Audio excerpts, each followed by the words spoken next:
Leksjon 1. Betalingspreferanser.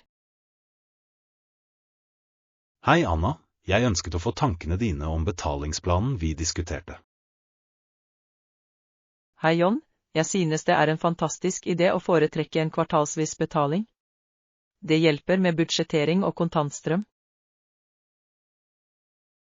Nøyaktig. Kvartalsbetalinger kan gi en klar oversikt over økonomi. Hvilke fordeler ser du ved denne tilnærmingen? Vel, det gir bedre økonomisk planlegging.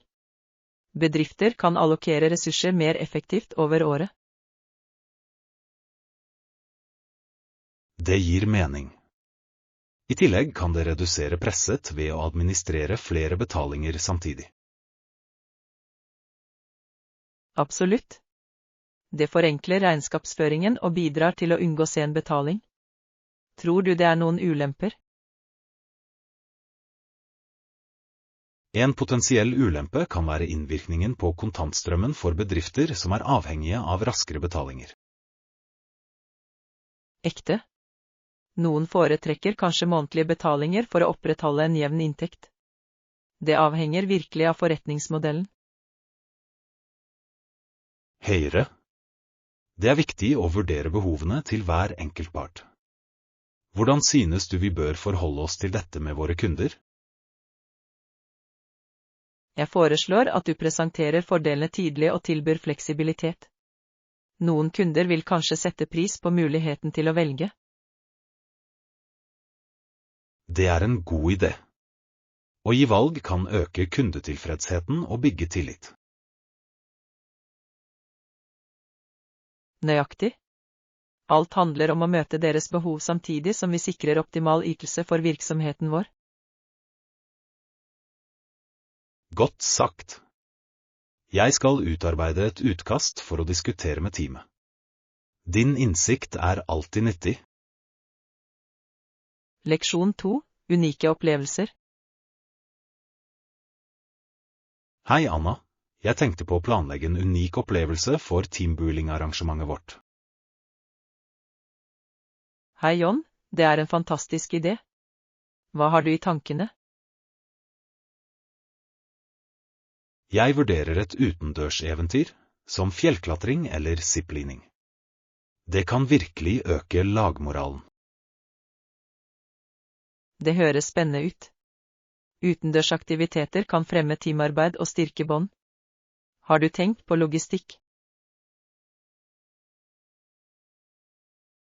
Ja, jeg må sjekke tilgjengeligheten til fasilitetene og ferdighetsnivåene til teammedlemmene våre. Det er viktig. Sikkerhet bør være en prioritet, spesielt for nybegynnere. Vi bør også vurdere en oppvarmingsøkt. Flott poeng. En oppvarming kan hjelpe alle til å føle seg komfortable og forberedt. Hva annet bør vi ikke glemme? Ikke glem å inkludere litt nedetid for avslapning og sosialt samvær. Det er med på å bygge kameratskap. Absolutt. Å blande morsomme aktiviteter med avslapning kan skape en balansert opplevelse. Jeg er enig.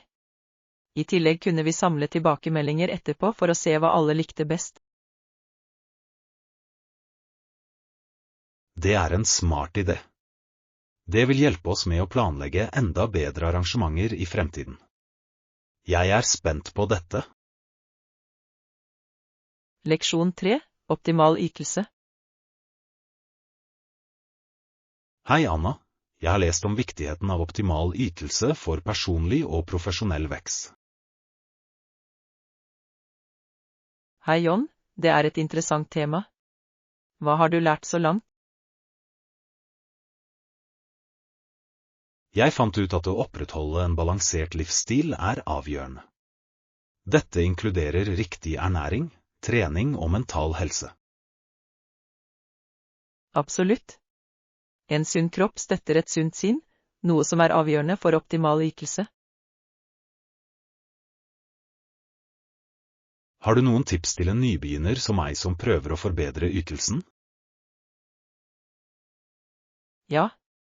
Start med å sette klare, oppnåelige mål. Dette gir deg retning og motivasjon til å fortsette. Det er et godt poeng. Små, håndterbare mål kan føre til større prestasjoner over tid. Nøyaktig. Vurder også å lage en rutine som inkluderer regelmessige pauser. Det bidrar til å opprettholde fokus og forhindrer utbrenthet. Jeg liker denne ideen. Å inkludere pauser kan lade opp sinnet ditt og øke produktiviteten. Definitivt. Og ikke glem å feire suksessene dine, uansett hvor små. Det holder deg motivert. Godt råd. Jeg vil huske det når jeg jobber mot målene mine. Takk for innsikten din, Anna. Leksjon 4. Helseproblemer. Hei, Anna. Jeg har følt meg uvel i det siste. Jeg har en vedvarende hoste og høy temperatur. Hei, John. Det er leit å høre. Hvor lenge har du hatt disse symptomene? Det har gått 3 dager nå. Jeg trodde det ville forsvinne, men det har det ikke. Det høres ubehagelig ut. Har du vurdert å oppsøke lege? Jeg tenker på det. Jeg vil forsikre meg om at det ikke er noe alvorlig. Det er en klok avgjørelse. Det er alltid bedre å bli sjekket ut, spesielt med feber. Nøyaktig. Jeg har også følt meg litt sliten. Det er vanskelig å konsentrere seg om noe. Tretthet kan være et tegn på at kroppen din kjemper mot noe. Sørg for å hvile og holde deg hydrert. Jeg har drukket mye vann og urtete. Det hjelper å berolige halsen min. God. Honning i te kan også virke veldig beroligende mot hoste. Har du prøvd det? Ikke ennå, men jeg skal. Jeg skal også sørge for å spise sunn mat. Det er viktig. Mat rik på vitaminer kan bidra til å styrke immunforsvaret ditt. Jeg vil definitivt fokusere på frukt og grønnsaker. Takk for råd. Leksjon 5. Kunstverdsetting. God morgen, Anna. Jeg leste om Michelangelos David her om dagen. Det er en så ikonisk statue. Hei, John. Jeg elsker den statuen. David representerer en ung mann fra Bibelen, ikke sant? Ja, akkurat. David er en kjent skikkelse kjent for å beseire Goliat. Statuen fanger hans styrke og selvtillit. Det gjør det virkelig. Detaljene i skulpturen er utrolige, spesielt ansiktsuttrykket. Absolutt. Michelangelos evne til å formidle følelser gjennom stein er bemerkelsesverdig. Jeg har alltid beundret hvor livaktig det ser ut. Måten han skulpturerte musklene på er så imponerende. Det er utrolig hvordan han klarte å lage en så dynamisk positur fra en solid marmorblokk. Jeg er enig. Har du noen gang sett det personlig? Ikke ennå, men den er på listen min. Jeg vil gjerne besøke Firenze og se det i Accademia Gallery. Det ville vært en uforglemmelig opplevelse. Å være i nærvær av slik kunst er inspirerende. Sikkert. Det er fascinerende hvordan kunst kan fortelle en historie og få oss til å føle så mye. Leksjon 6. Utforsk parken. Hei, Anna. Har du vært i den nye parken i sentrum? Hei John, ja. Jeg dro dit forrige helg. Det er vakkert. Vet du om det er inngangspenger? Nei, parken er gratis å gå inn. Vi måtte bare finne parkering i nærheten. Det er flott. Jeg elsker gratis uterom. Hvilke aktiviteter gjorde du der? Vi hadde en piknik og gikk langs stiene. Naturen er fantastisk, spesielt med alle blomstene i blomst. Det høres deilig ut. Jeg vedder på at den friske luften var forfriskende. Så du noe interessant dyreliv? Ja. Vi så noen ekorn og en rekke fugler. Det føltes så fredelig. Jeg elsker å se på fugler. Har du tatt med mat til pikniken? Vi pakket smørbrød, frukt og litt snacks. Det var en perfekt dag for å spise ute. Det høres deilig ut. Jeg burde planlegge en piknik der også. Synes du det blir folksomt i helgene? Det kan bli travelt, men det er nok plass til alle. Bare sørg for å komme tidlig for å finne et godt sted. Jeg vil.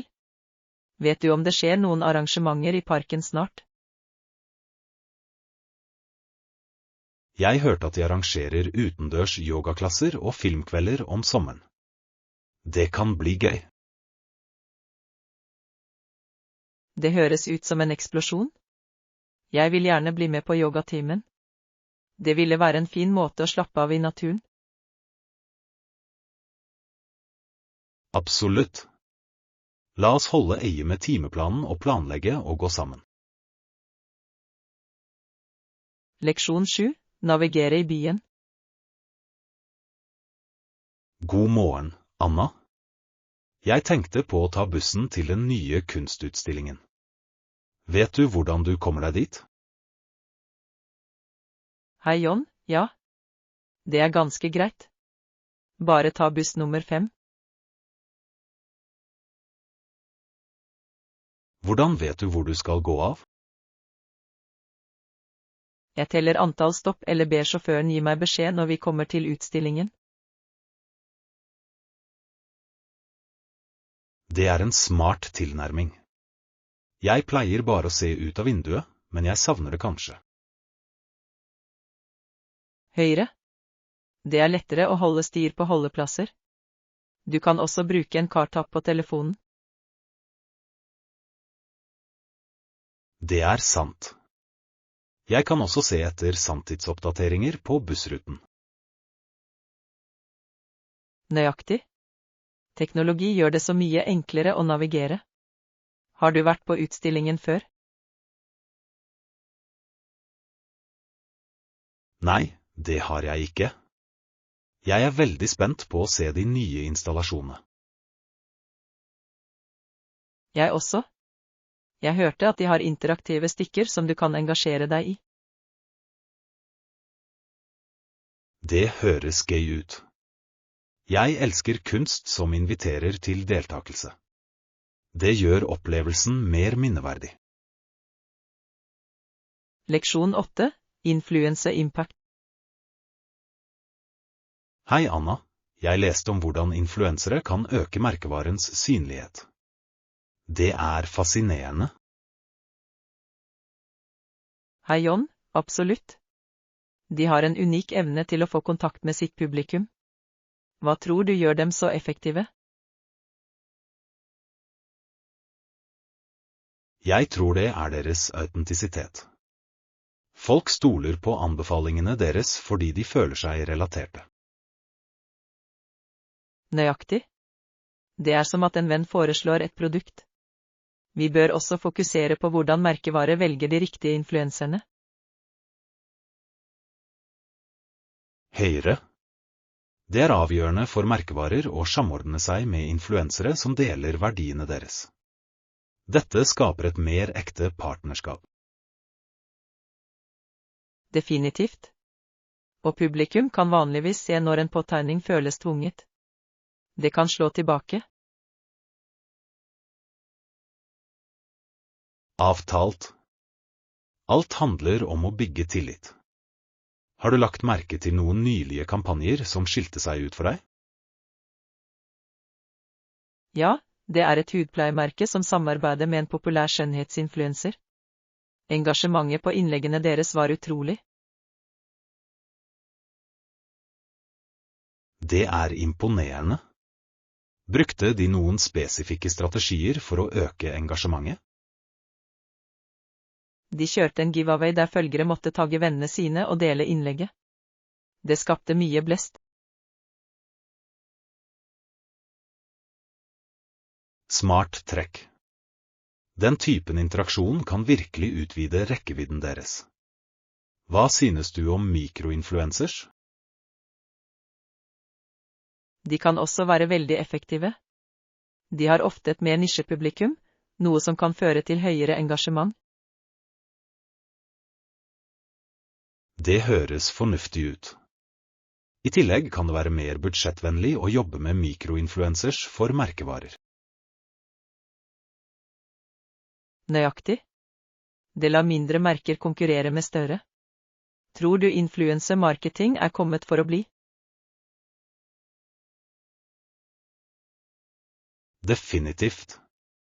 Så lenge folk bruker sosiale medier, vil influensere spille en betydelig rolle i markedsføringsstrategier. Leksjon 9. Prosjektplanlegging. God morgen, Anna. Jeg tenkte på det kommende prosjektet vårt. Hvor spesifikke bør vi være med tidslinjen? Hei John, det høres fornuftig ut. Jeg mener vi bør sette klare tidsfrister for hver fase for å holde alle på rett spor. Jeg er enig. Hvis vi deler det ned i mindre oppgaver, blir det lettere å administrere. Absolutt. I tillegg kan vi tildele ansvar til teammedlemmer for ansvarlighet. Høyre. Det er viktig å vite hvem som håndterer hva. Hvor ofte bør vi sjekke fremdriften? Jeg tror ukentlige møter vil være effektive. Det lar oss løse eventuelle problemer tidlig. Guard plan. Vi kan også bruke prosjektstyringsverktøy for å holde alt organisert og synlig. Det er en god idé. Å visualisere tidslinjen kan hjelpe alle til å forstå rollene deres bedre. Nøyaktig. Vi bør også bygge litt fleksibilitet inn i tidslinjen, i tilfelle uventede utfordringer skulle oppstå. Avtalt. Det er bedre å være forberedt på endringer enn å skinne seg i siste liten. Absolutt. Planlegging fremover vil gjøre prosjektet smidigere og mer vellykket i det lange løp. Leksjon 10. Kaffesamtaler. Hei Anna, jeg har eksperimentert med forskjellige kaffeblandinger i det siste. Liker du å prøve nye kaffer? Hei John, helt klart. Jeg elsker å prøve forskjellige kaffer. Hvilken anbefaler du? Jeg prøvde nylig en etiopisk kaffe med en opprinnelse. Den hadde en lys, fruktig smak som var virkelig forfriskende. Det høres deilig ut. Jeg har hørt at etiopiske kaffe er unike. Hvilken bryggemetode brukte du? Jeg brukte en pour-over-metode. Det forsterker virkelig smaker og aromaer. Har du noen gang prøvd det? Ja, det har jeg. Det tar litt tid, men resultatet er verdt det. Foretrekker du lysere eller mørkere steker? Jeg lener meg mot lettere steker for deres kompleksitet. Mørke steker kan være for bitre etter min smak. Jeg forstår. Jeg liker mellomsteker fordi de balanserer rikdom og syre. Har du noen gang laget kaldbrygg?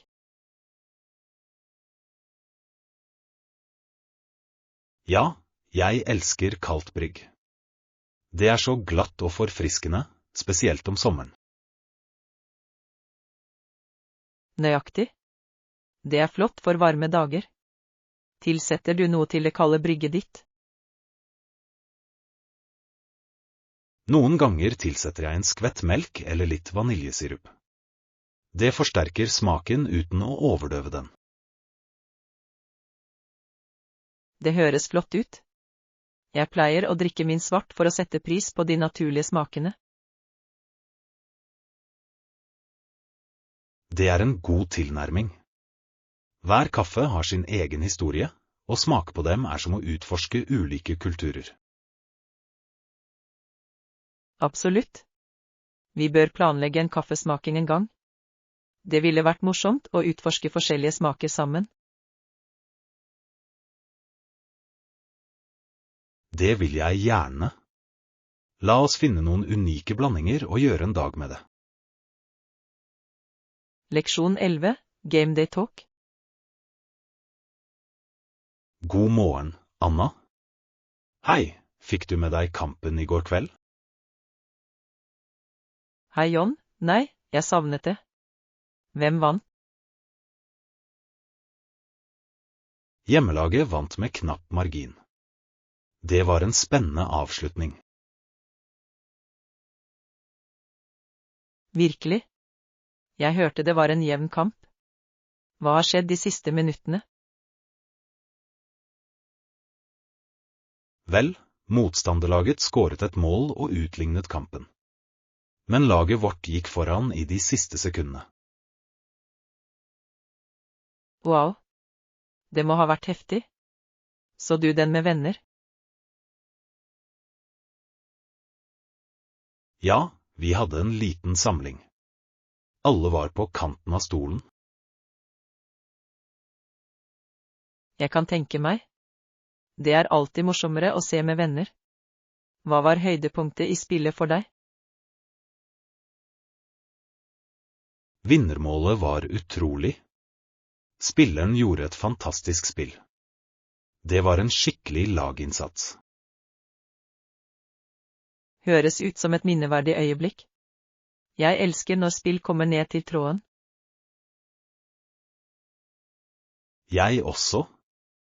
Det holder deg engasjert til siste slutt. Planlegger du å se neste kamp?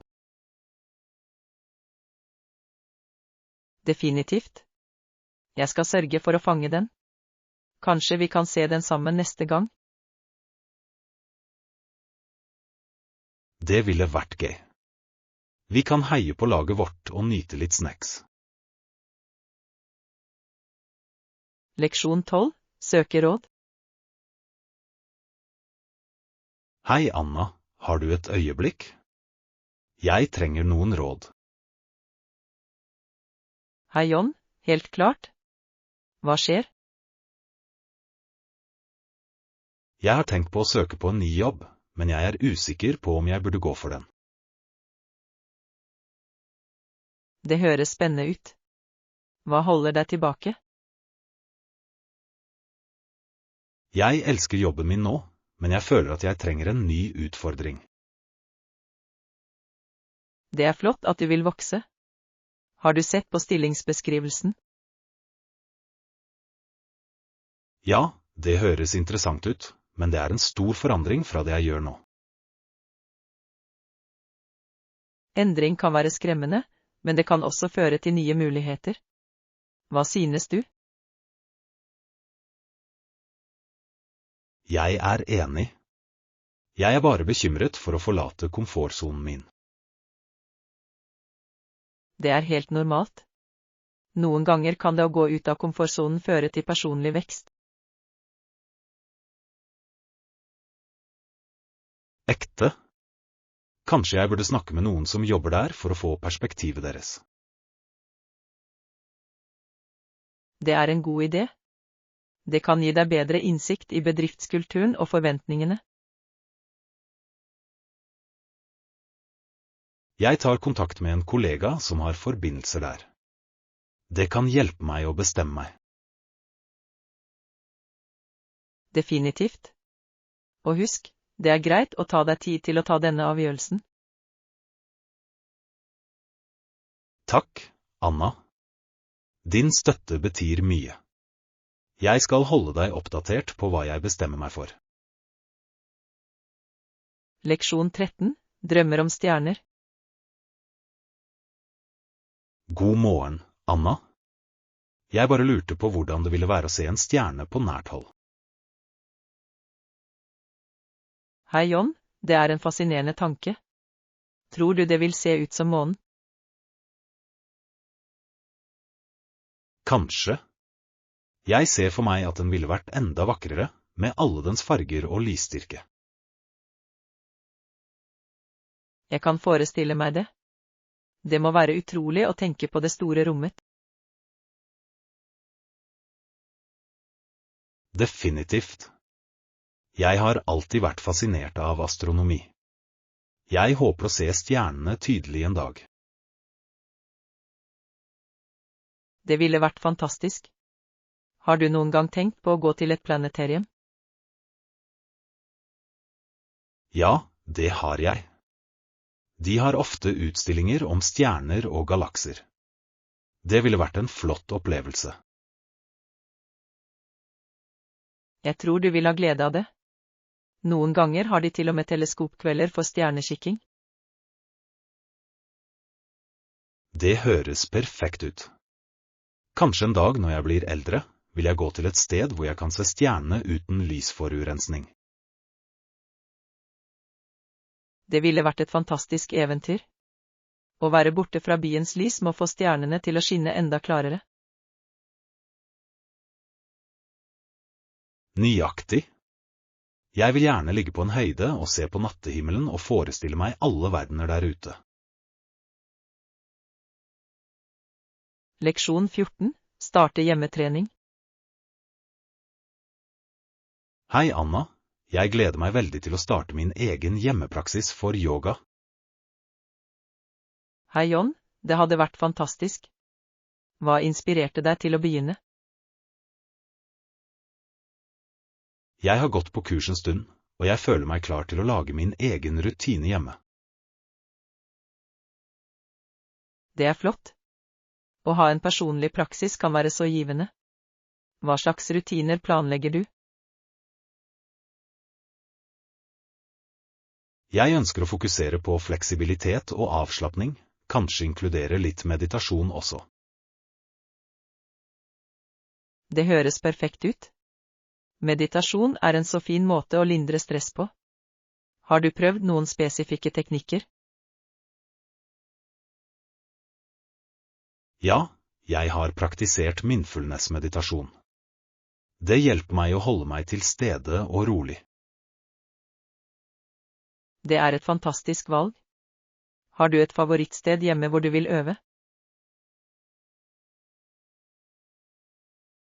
Jeg vurderer å bruke stuen min. Jeg kan sette opp noen stearinlys og dempet musikk for å skape en hyggelig atmosfære. Det høres innbydende ut. Å sette den riktige stemningen kan virkelig forbedre treningen din. Nøyaktig. Jeg ønsker også å følge fremgangen min. Kanskje jeg skal føre en dagbok for å notere hvordan jeg føler meg etter hver økt. Det er en smart idé. Å reflektere over praksisen din kan hjelpe deg å holde deg motivert og se hvordan du forbedrer deg over tid.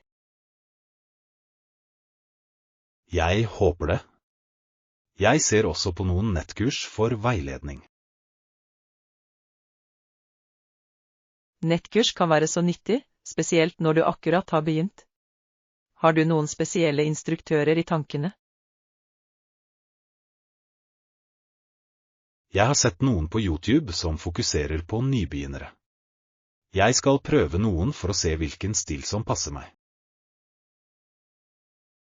Leksjon 15. Dental Adventure. God morgen, Anna. Jeg kom akkurat tilbake fra tannlegen, og de tok 2 bilder av tennene mine.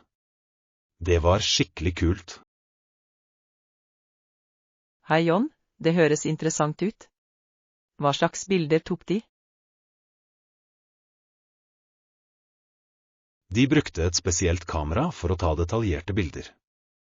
Det er utrolig hvor tydelige de var. Wow, teknologien har kommet så langt.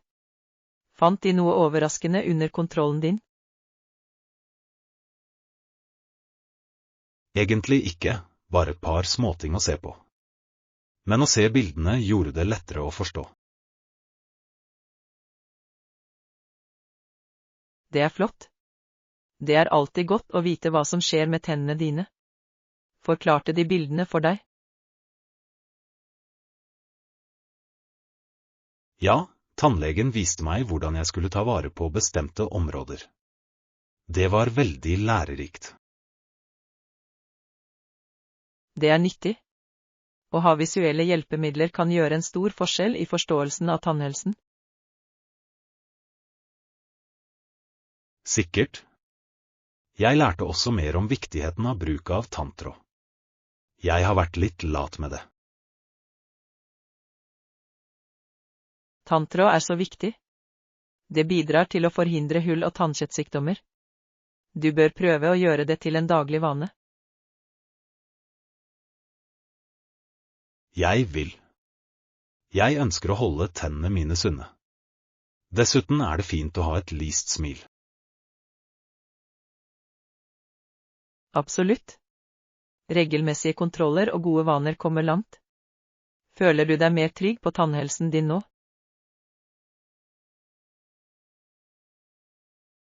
Definitivt.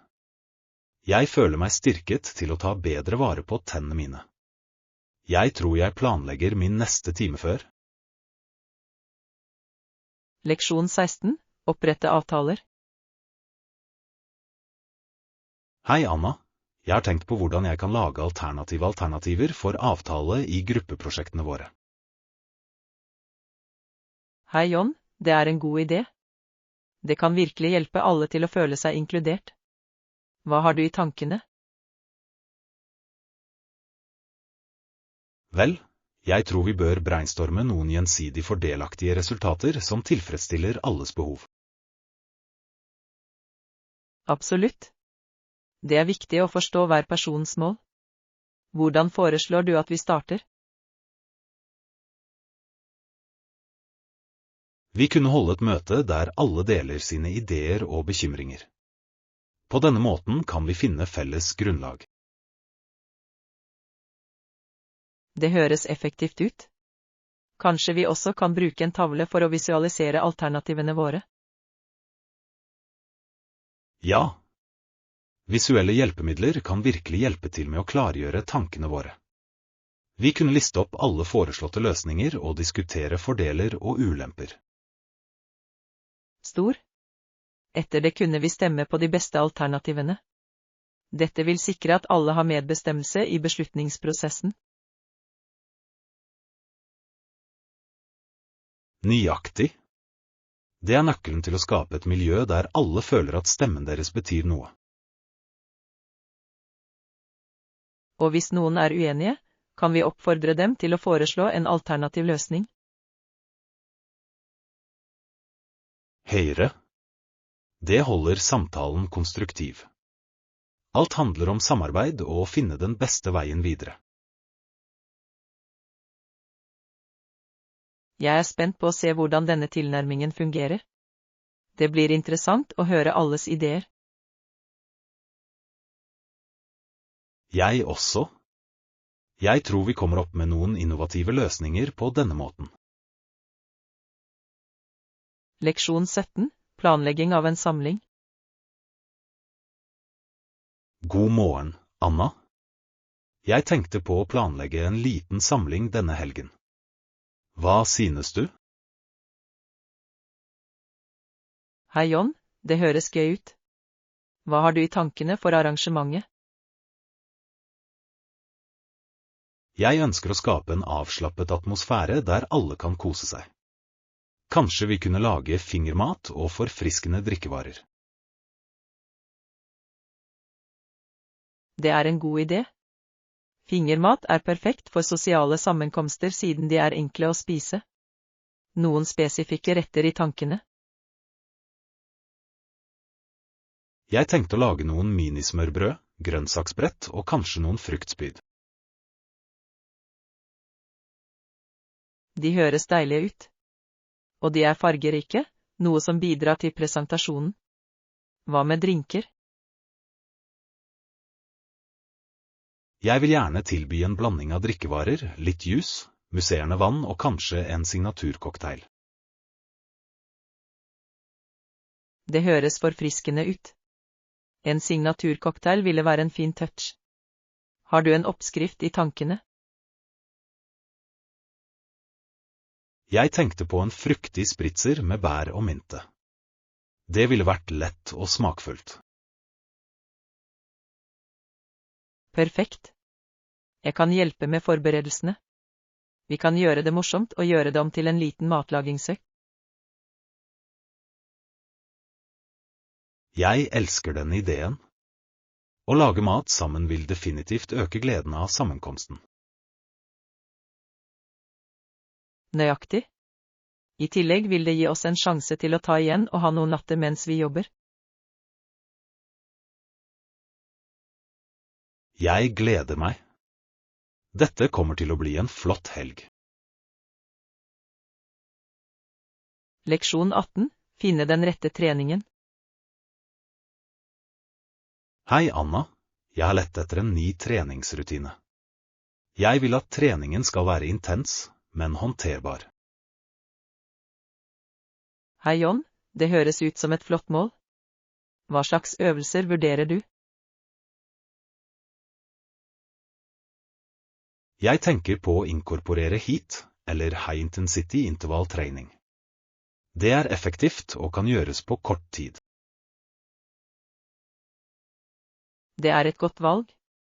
HIIT kan virkelig øke stoffskiftet. Hvor lenge planlegger du å trene hver økt? Jeg vil gjerne sikte på omtrent 30 minutter. Jeg tror det er nok til å få en god svette uten å føle seg overveldet. Det er ikke så ille. Du kan enkelt passe det inn i timeplanen din. Hvilke øvelser vil du ha med?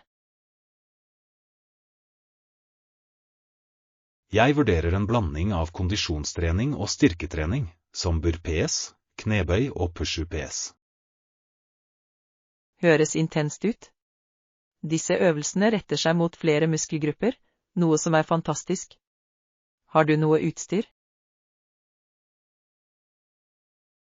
Jeg har noen manualer og en yogamatte.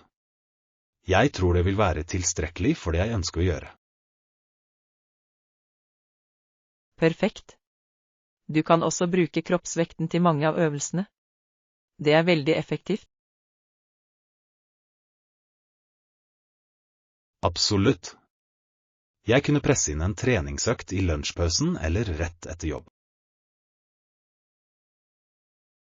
Det er en god idé. Å gjøre det til en rutine vil hjelpe deg å holde deg engasjert. Har du satt deg noen spesifikke mål? Jeg ønsker å forbedre styrke og utholdenhet. Kanskje til og med trene for en morsom løpetur om noen måneder. Det høres spennende ut. Trening til et arrangement kan være en stor motivator. Jeg vil gjerne bli med deg på noen av løpeturene hvis du vil. Det vil jeg gjerne. Å ha en treningskamerat gjør det morsommere og holder oss begge ansvarlige.